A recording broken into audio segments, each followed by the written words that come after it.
Hello, this is Willie with the Basement Kings. We are in Dallas, Texas, where there's this is the outside quarters with garage and swimming pool next to it. Right below it, we have a basement, and on the far side of the basement, we're looking at drain systems, gutter with waterproof liners on the wall. This is a double wall. There's a wall on the inside that stops here, and it was leaking so much. Now they built another wall to be able to block the wall with a French drain down the center and all the way down towards the wall. And the assumption is it's going to stop water coming in.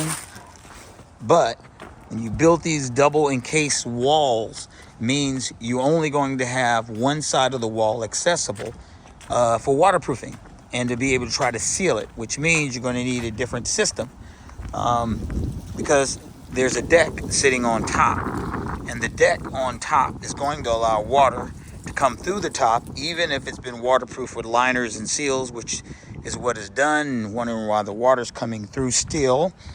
And this wall is a double wall, and closed cell foam is used, which is another issue. So right here is going to be most likely the culprit of water entering this side of the basement.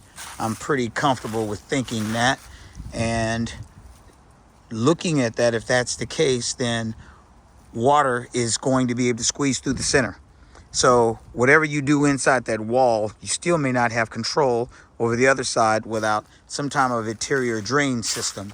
And that interior drain system is going to have to encompass that portion, because when you walk into the room, you're going to see a really nice room, but you can see icicles forming at the top. We call it everflorence right here.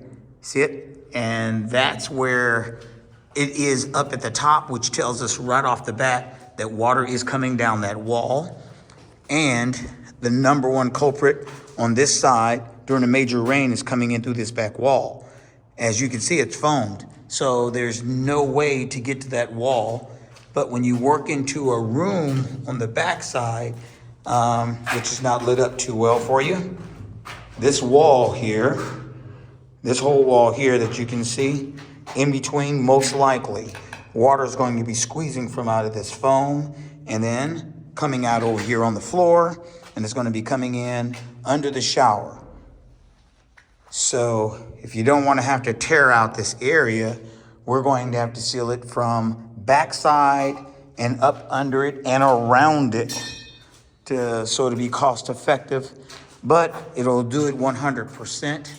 So now that you've seen it before, you'll notice a lot of mistakes that's been done. See, the tie holes never been filled. So water's been coming in, water's coming in down the side, coming from the front.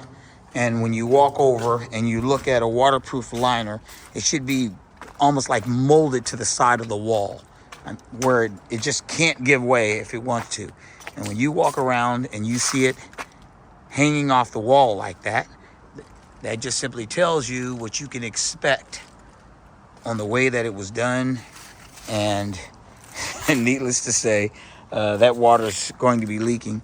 Beautiful structure, beautiful, but the basics, and you just can't get it not right when you're right behind an area that's a creek and you're on the bottom area on the lowest side. It's just, you cannot cut corners. You can't do anything that's short-sighted.